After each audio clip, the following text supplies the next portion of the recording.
She couldn't stop shaking.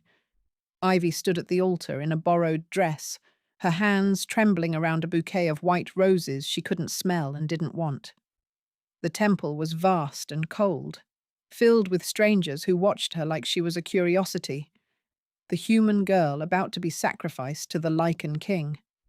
That's what this was, after all. A sacrifice dressed up as a wedding. Her uncle had explained it plainly enough 3 weeks ago, when the Lycan king's emissary had arrived at their crumbling estate with an offer that couldn't be refused. The king needed a bride. The marriage would cement an alliance between his territory and the human lands. And Ivy's uncle, drowning in gambling debts and desperate for any solution, had offered up his orphaned niece like a lamb to slaughter. "Think of it as an honor," he had said, his watery eyes avoiding hers. "You'll be a queen. She would be a meal." That's what the stories said.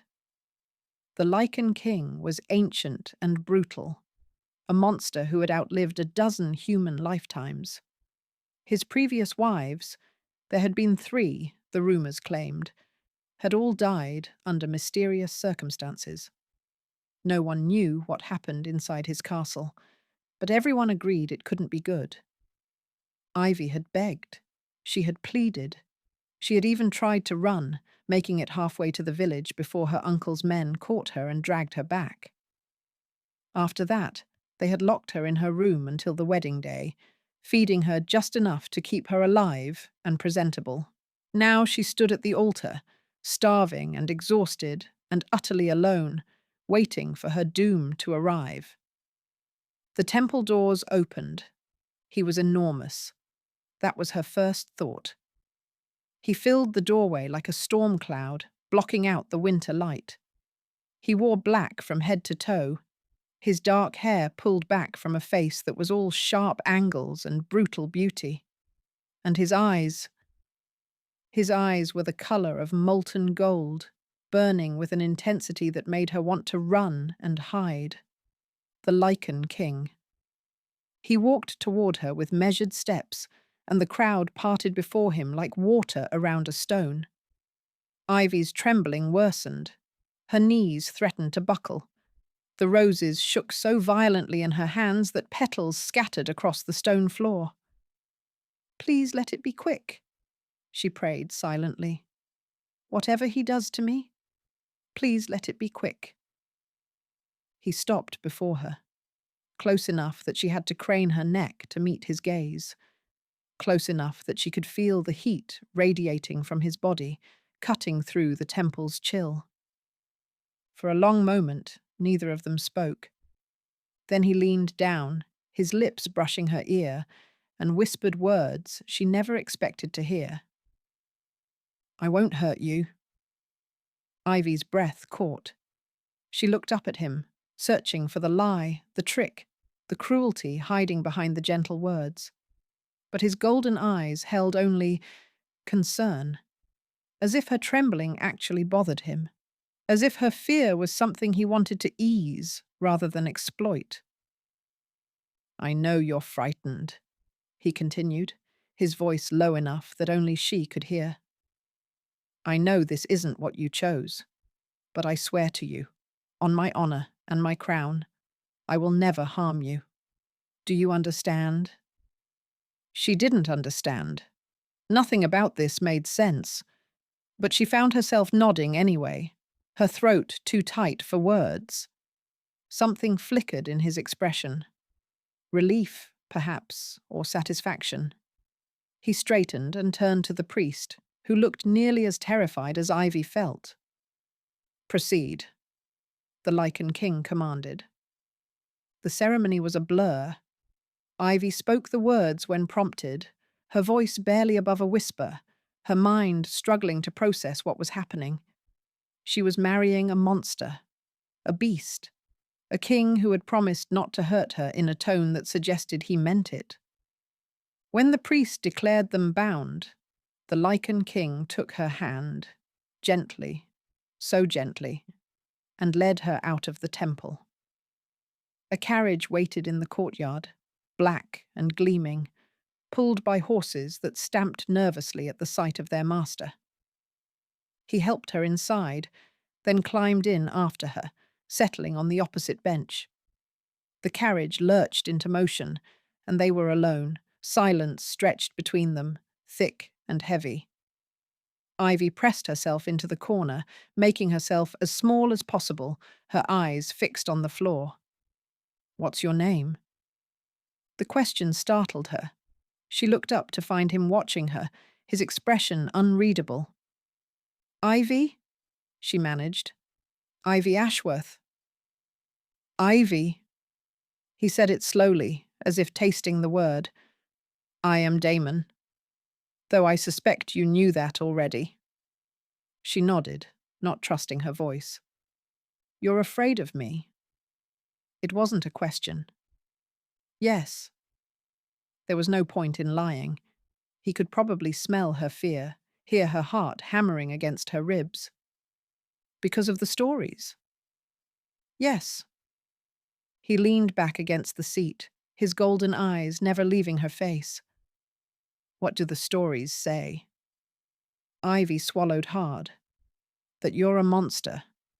That you've had 3 wives, and they all died.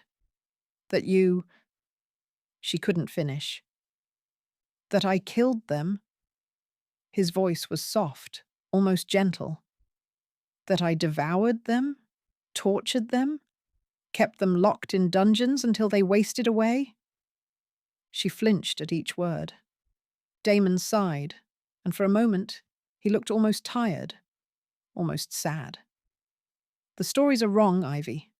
My first wife died in childbirth, along with our son. My second was killed by raiders who attacked our border. My third—" He paused, his jaw tightening. "My third couldn't bear the loneliness of being a Lycan's bride. She threw herself from the tower rather than spend another year watching me remain unchanged while she aged." The words hit Ivy like physical blows. She hadn't expected this. She hadn't expected him to explain himself, to speak of his dead wives with grief rather than dismissal.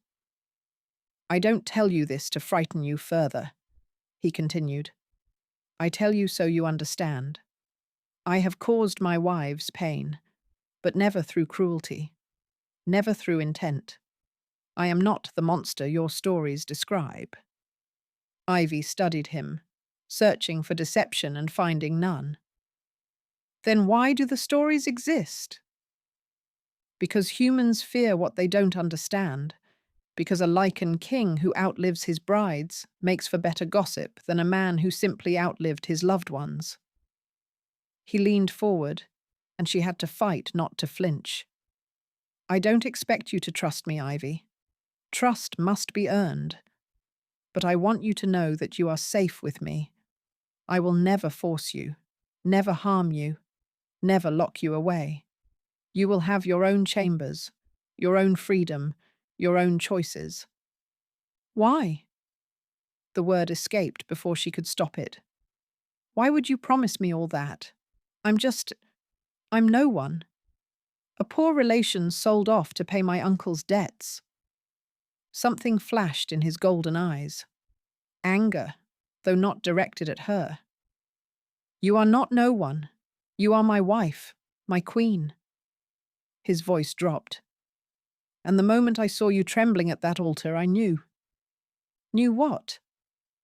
He didn't answer right away. Instead, he reached out slowly, giving her time to pull away, and took her hand. His fingers were warm, his grip gentle but sure. "You're my mate, Ivy. My fated. I've been waiting 200 years to find you."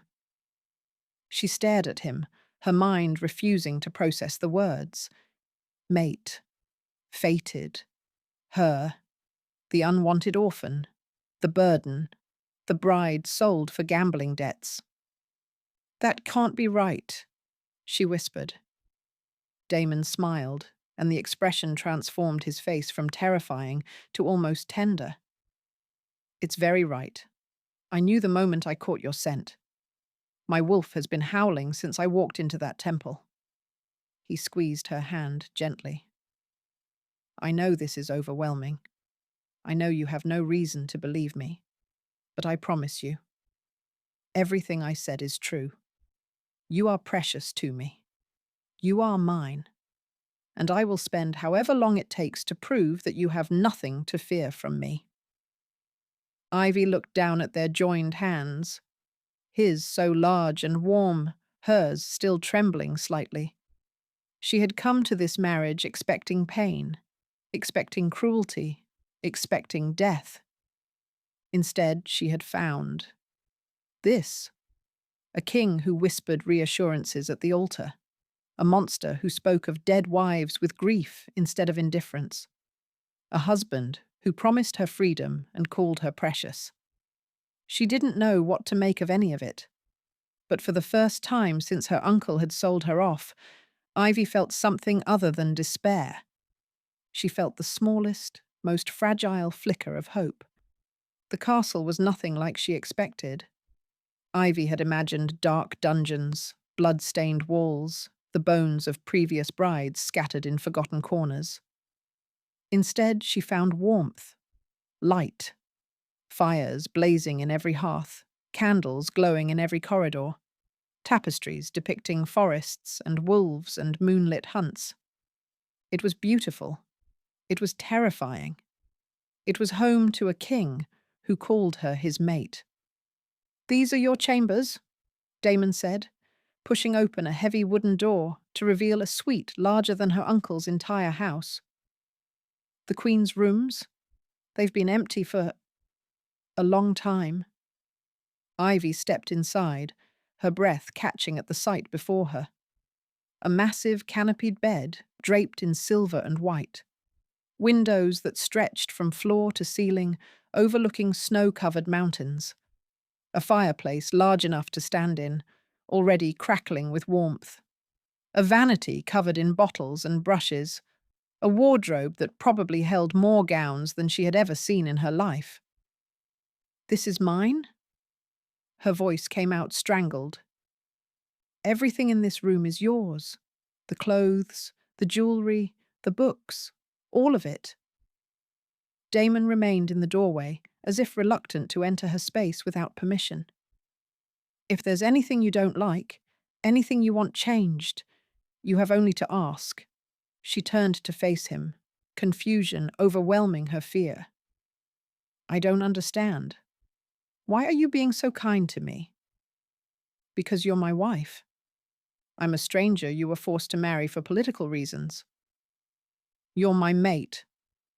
He said it simply, as if that explained everything. "And even if you weren't, even if the bond didn't exist, you would still deserve kindness. Everyone does."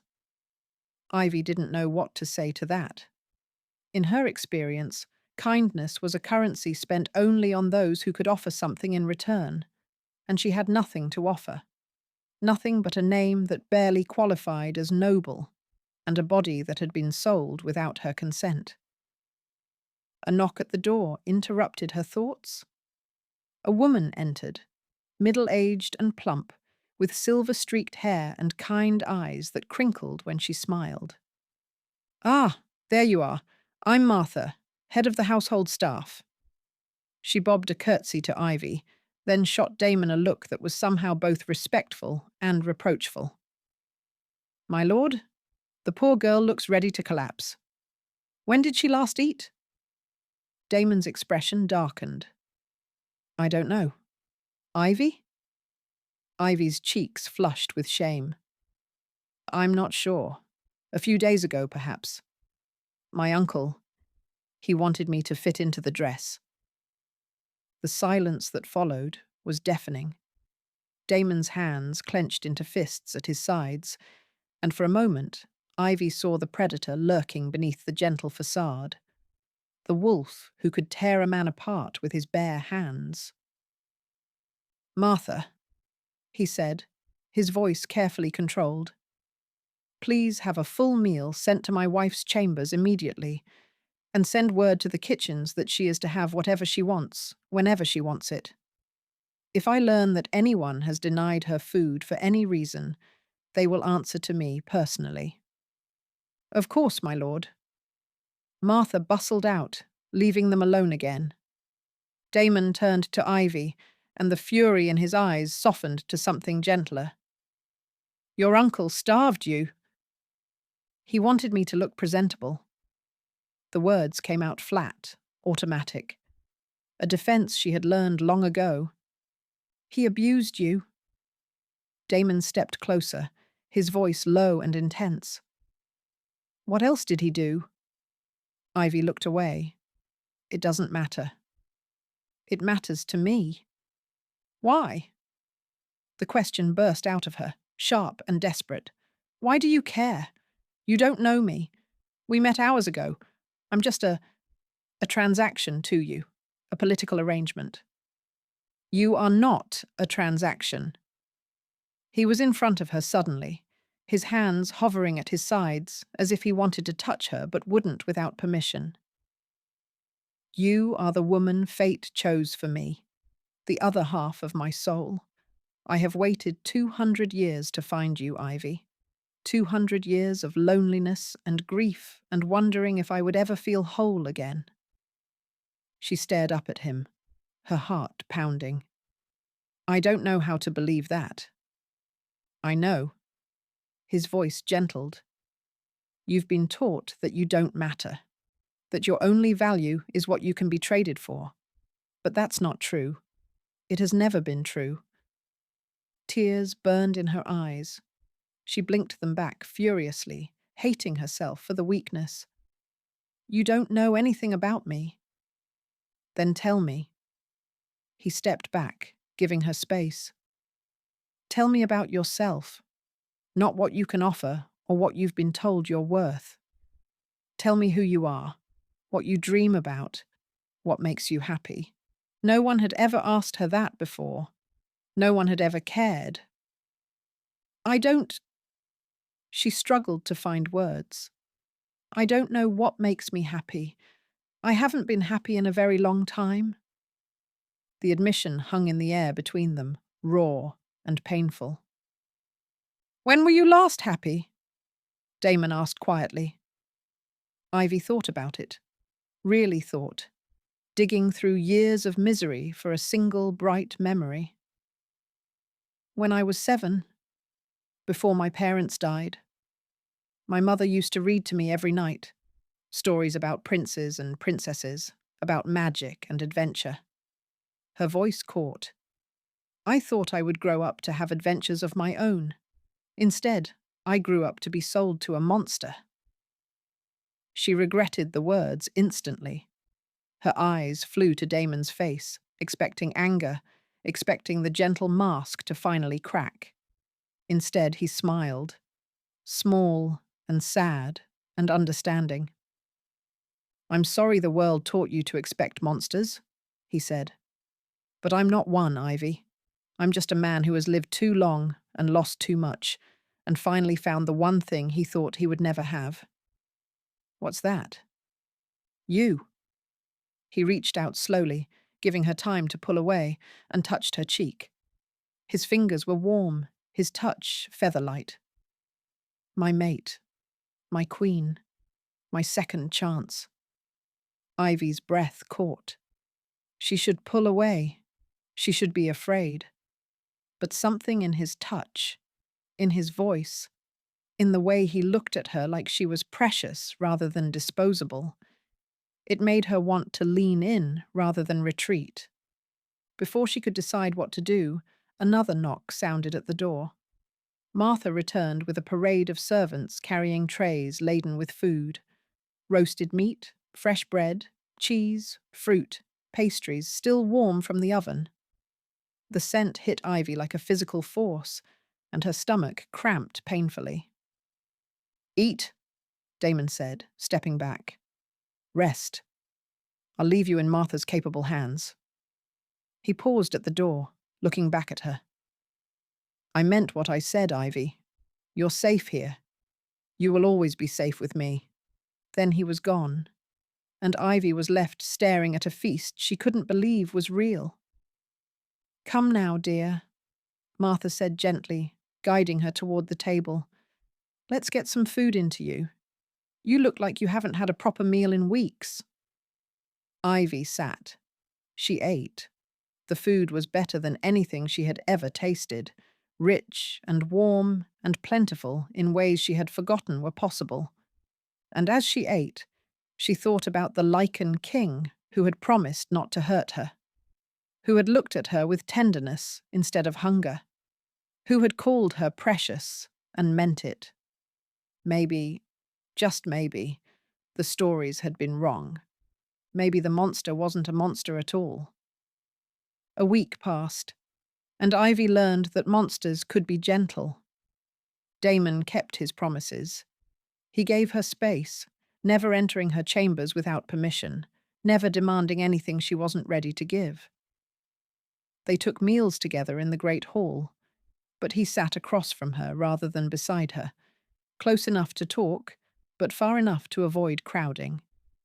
He asked about her day, her preferences, her thoughts on the books she found in the library. He listened like her answers mattered. It was disorienting. Ivy kept waiting for the mask to slip, for the cruelty to emerge, for the husband she had feared to finally reveal himself. But day after day, she found only patience, only kindness, only a man who looked at her like she hung the moon and stars. She didn't know what to do with any of it. On the 8th night, the nightmares found her. She was back in her uncle's house, locked in the cellar, the darkness pressing in from all sides. She could hear Helena, her uncle's wife, laughing somewhere above, the sound sharp and cruel. "No one wants you," the voice hissed. "No one will ever want you. You're worthless. You're nothing. You should be grateful we're selling you off. At least then you'll finally be useful." Ivy woke with a scream trapped in her throat. She sat up gasping, her nightgown damp with sweat, her heart slamming against her ribs. The fire had burned low, casting long shadows across the unfamiliar walls, and for a terrible moment she didn't know where she was. The cellar. She was in the cellar. She couldn't breathe, couldn't think, couldn't... A knock at the door. Urgent. Worried. "Ivy? Ivy, are you all right? I heard you cry out." Damon. The sound of his voice cut through the panic, grounding her in the present. She wasn't in the cellar. She was in a castle. She was married to a king who had promised not to hurt her. "I'm fine," she called, but her voice broke on the words.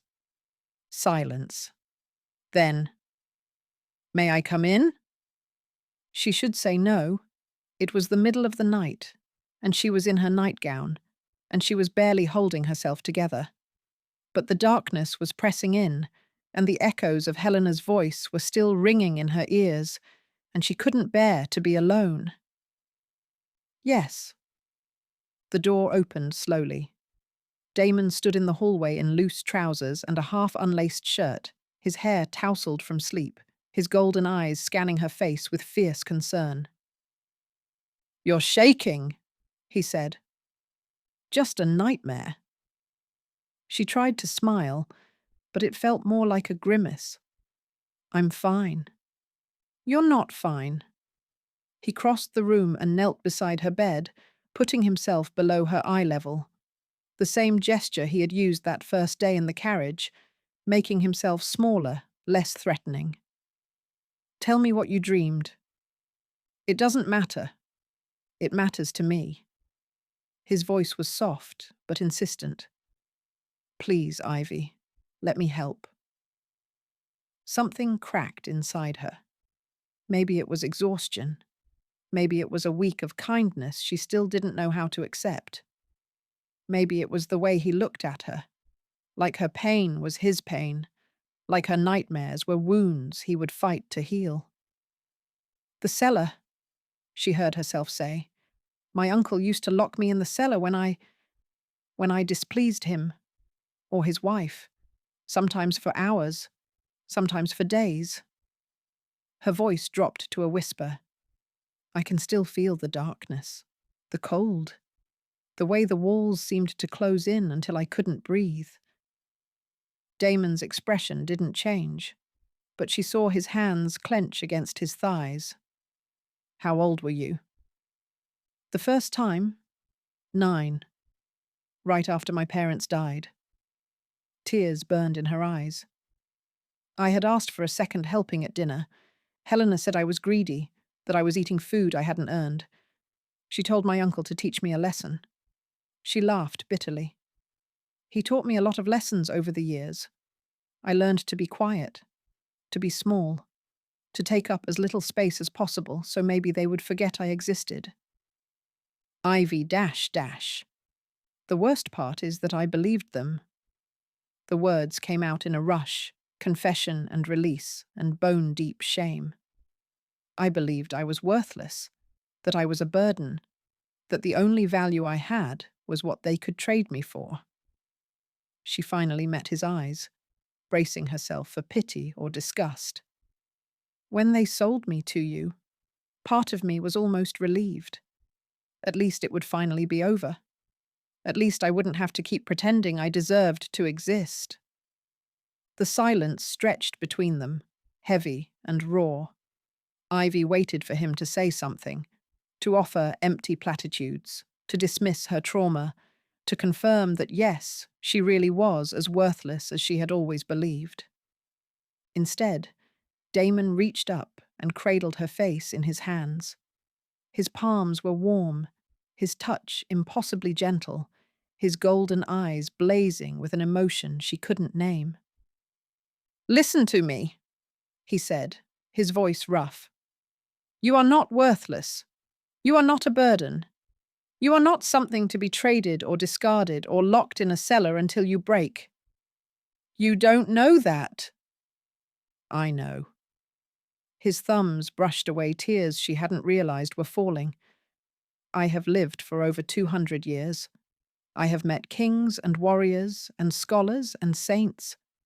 And in all that time I have never encountered anyone who made me feel the way you do." Her breath caught. "How do I make you feel?" "Like I've been asleep for centuries, and you're the first ray of sunlight." His voice dropped, intimate and fierce. "Like every moment of grief and loneliness was worth it because it led me to you. Like I would burn down the entire world if you asked me to, just to see you smile." Ivy stared at him, her heart pounding so hard she could feel it in her throat. "Damon." "You are not worthless, Ivy. You are treasure. You are precious beyond measure." He leaned closer, his forehead nearly touching hers. "And I will spend the rest of my very long life making you believe it." She didn't think. She just moved. Her hands found his shoulders, pulling him closer, and then his lips were a breath away from hers, and the world had narrowed to this single, impossible moment. He stopped, pulled back just slightly. His eyes searched hers, asking a question he wouldn't voice. "I want to kiss you," he murmured. "But not like this. Not when you're hurting and vulnerable and might regret it in the morning." "What if I won't regret it?" "Then tell me tomorrow." He pressed his lips to her forehead instead, a kiss so tender it made her chest ache. "When you've slept. When you're certain." "I'll wait, Ivy. I've waited 200 years. I can wait one more night." He started to pull away, and she caught his hand. "Stay." The word came out before she could stop it. "Please. I don't want to be alone." Something softened in his expression. "Are you sure?" "Yes."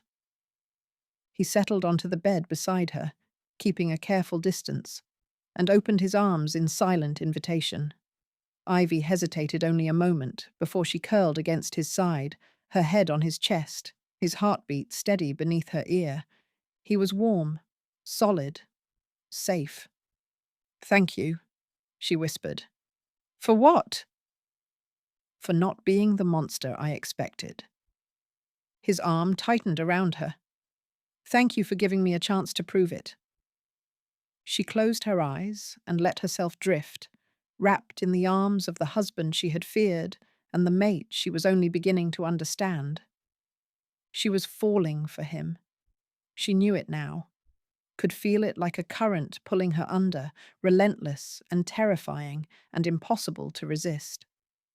For the first time, she wasn't sure she wanted to resist. Her uncle arrived on the 12th day. Ivy was in the library when she heard the commotion. Raised voices in the entrance hall, the stamp of horses in the courtyard, a familiar voice making demands she couldn't quite make out. Her blood turned to ice. She knew that voice. She had spent 12 years learning to fear it.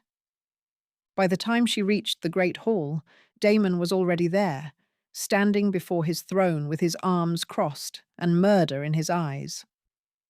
Her uncle stood in the center of the room, flanked by 2 guards who looked deeply uncomfortable, his face red with indignation and drink. "Demand to see my niece," he was shouting. "She is my ward, and I have every right to ensure her well-being." "Your ward." Damon's voice was flat, dangerous. "The same ward you starved before her wedding. The same ward you locked in a cellar for years. The same ward you sold to me like livestock to pay your gambling debts." Her uncle's face went pale, then red again. "I don't know what lies she's been telling you." "Ivy doesn't lie." Damon took a step forward, and her uncle stumbled backward. "Unlike you, apparently. Tell me, Lord Ashworth, did you come to check on her well-being, or did you come to see what else you could extract from this arrangement?" The silence that followed was answer enough. Ivy stepped into the hall, and every eye turned to her. She saw her uncle's expression shift, surprise, then calculation, then something ugly that he quickly masked behind a concerned smile. "Ivy, my dear." He spread his arms wide, as if expecting an embrace. "Thank the gods you're well. We've been so worried." "Stop!" The word cut through the air like a blade. Ivy held up her hand, and her uncle froze mid-step. "Don't call me dear. Don't pretend you were worried." Her voice was steady, stronger than she had ever heard it. "We both know why you're here." Her uncle's mask slipped. "Now, Ivy, let's be reasonable. You want more money." She moved closer, and the man who had terrorized her for 12 years actually flinched. "You've already spent whatever the king paid for me, haven't you? The gambling debts weren't cleared. They just grew. And now you've come to see if you can squeeze anything else out of this marriage." "That's ridiculous." "Is it?" Ivy stopped in front of him, close enough to see the broken veins on his nose, the yellowed teeth, the watery eyes that had watched her suffer for over a decade. "You sold me expecting me to die, didn't you? You'd heard the stories about the Lycan king's wives. You thought he'd kill me within a month, and then you could play the grieving guardian and petition for compensation." Her uncle's face twisted with rage. "You ungrateful little wretch. After everything I did for you, taking you in after your parents died, putting a roof over your head, food in your belly, you starved me." Ivy's voice dropped to something cold and hard. "You locked me in a cellar when I asked for seconds at dinner. You let your wife beat me for crimes I didn't commit. You sold me to a man you believed was a monster because you couldn't be bothered to find another way to pay your debts." She stepped even closer, and her uncle stumbled back. "I owe you nothing," she said quietly. "I am not your ward. I am not your property. I am the queen of the Lycan territories, and you are nothing but a pathetic, greedy man who threw away the only family he had left for a handful of gold." Her uncle's composure shattered.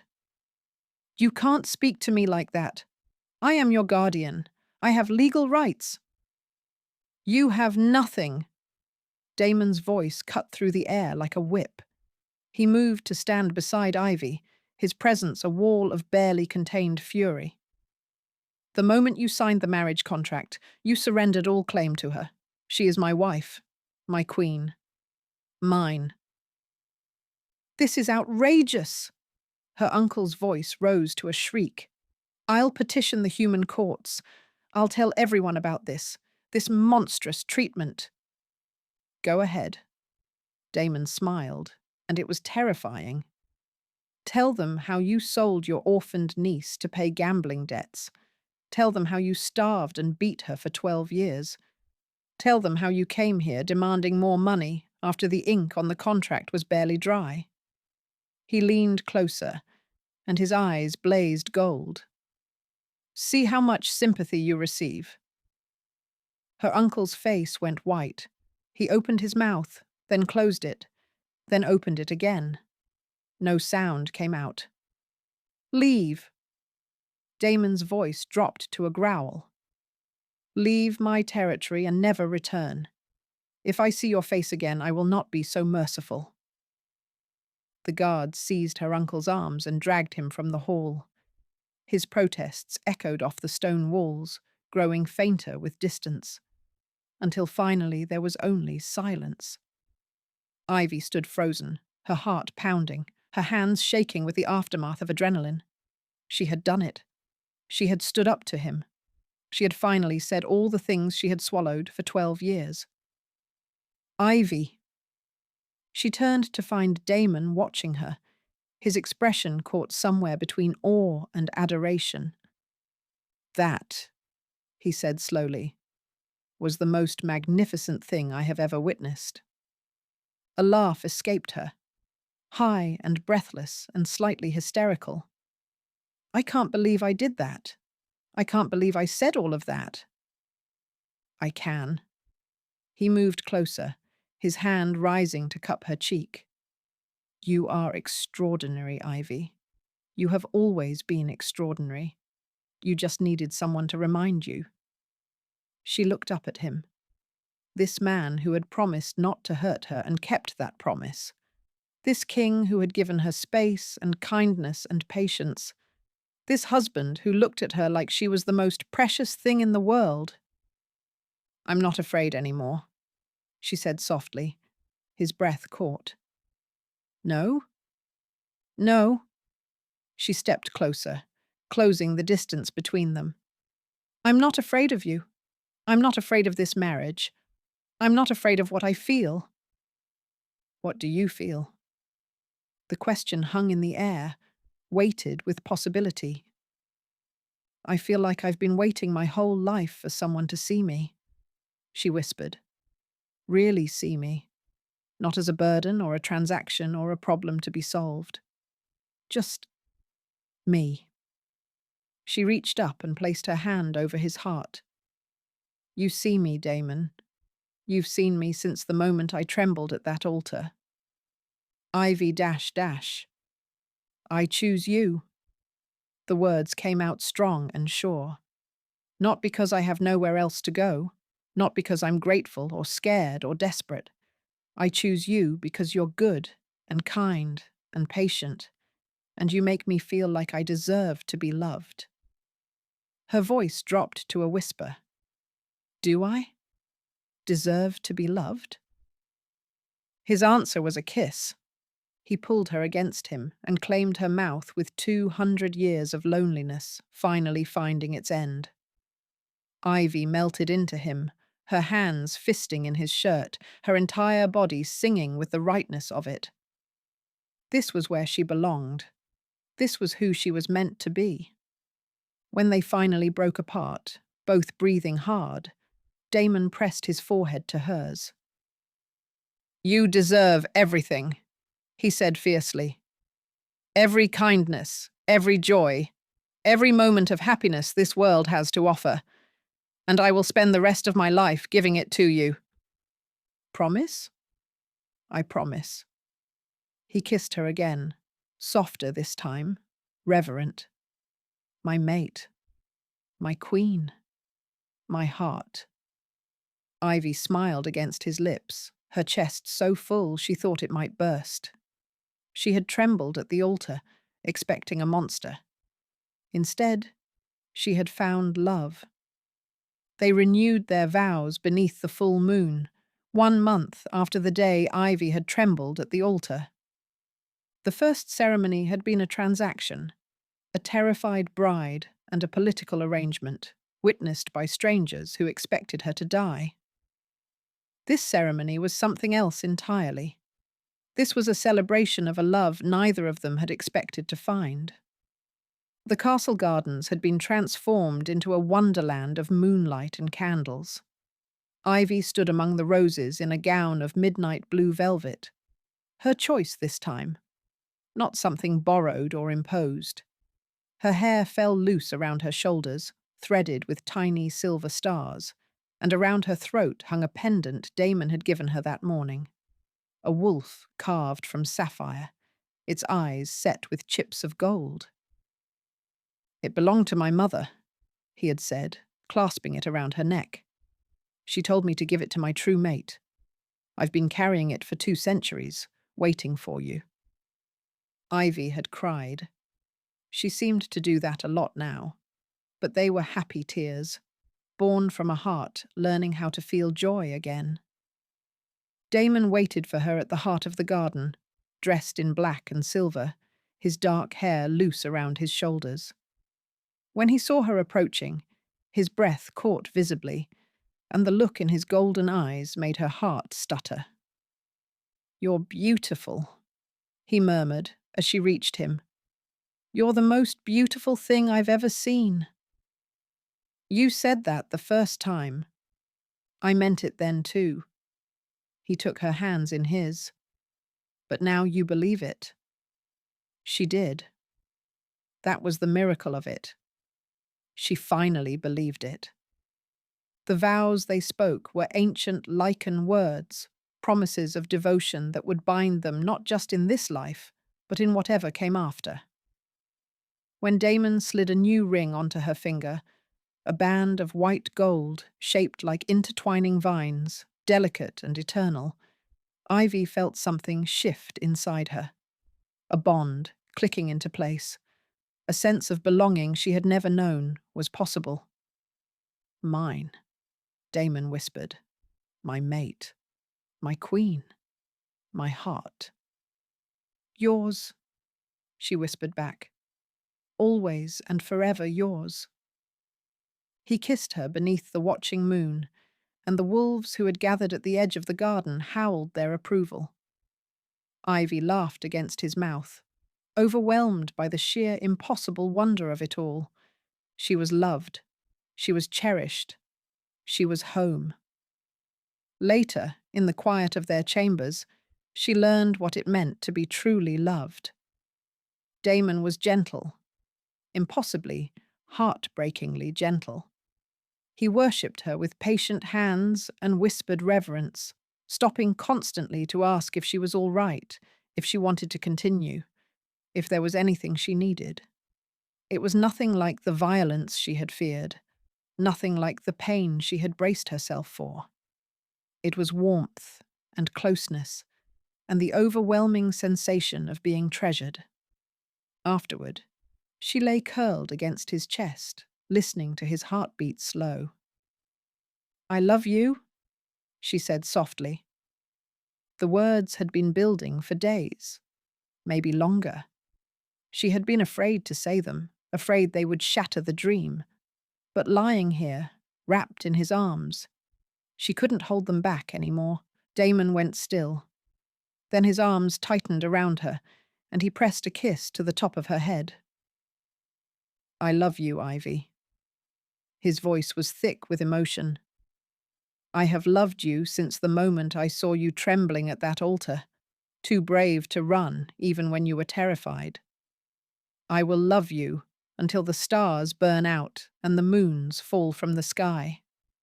She smiled against his skin. "That's a long time." "Not nearly long enough." He tilted her chin up and kissed her softly. "Not nearly enough for everything I want to give you." 6 months later, news reached them from the human territories. Lord Ashworth was ruined. It had started small.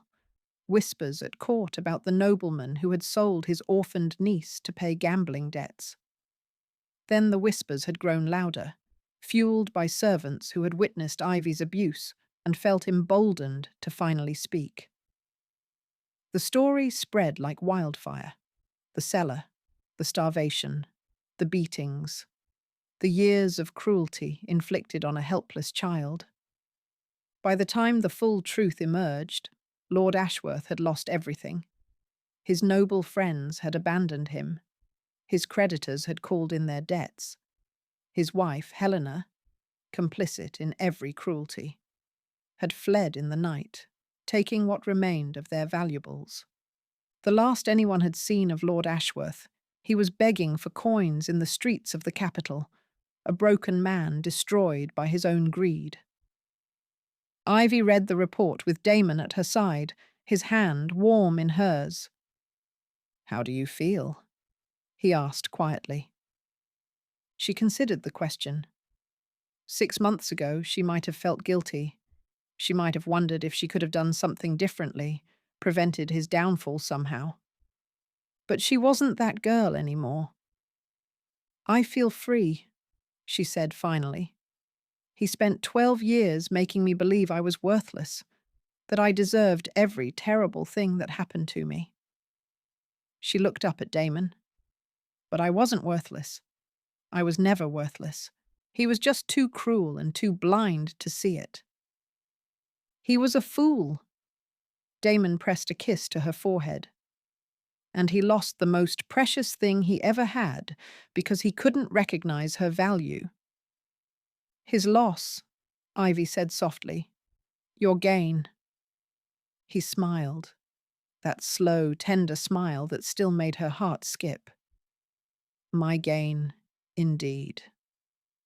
1 year after the wedding, Ivy stood on the castle balcony and watched the sun set over the kingdom she now called home. So much had changed. She was no longer the trembling girl who had expected to die at a monster's hands. She was a queen, confident, capable, beloved by her people and her husband alike. She had learned to read the ancient Lycan texts, to negotiate treaties, to stand beside Damon as an equal partner rather than a frightened bride.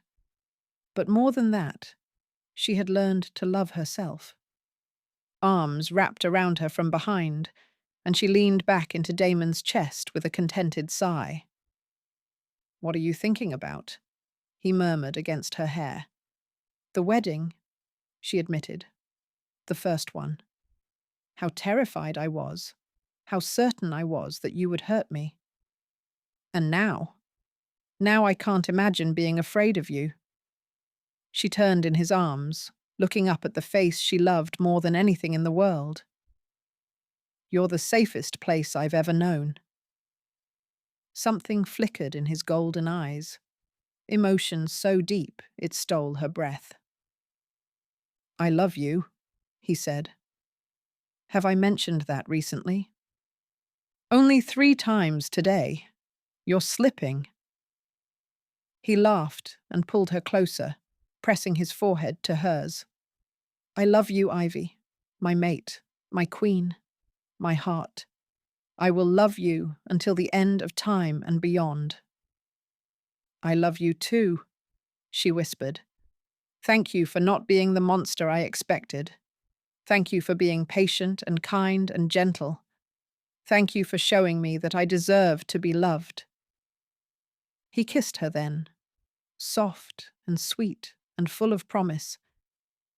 As the sun sank below the horizon and painted the sky in shades of gold and crimson.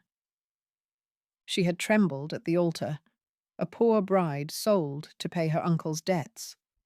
Now she stood in a king's arms, loved beyond measure, finally understanding that she had always been worthy of this, of happiness, of kindness, of a love that would last forever. The monster had turned out to be a man, and the frightened girl had become a queen. If you loved this story, Don't forget to like and subscribe for more tales of fated mates, fierce kings, and the love that conquers all. Hit the notification bell so you never miss an upload, and tell me in the comments, what would you do if a Lycan king whispered, "I won't hurt you," at the altar?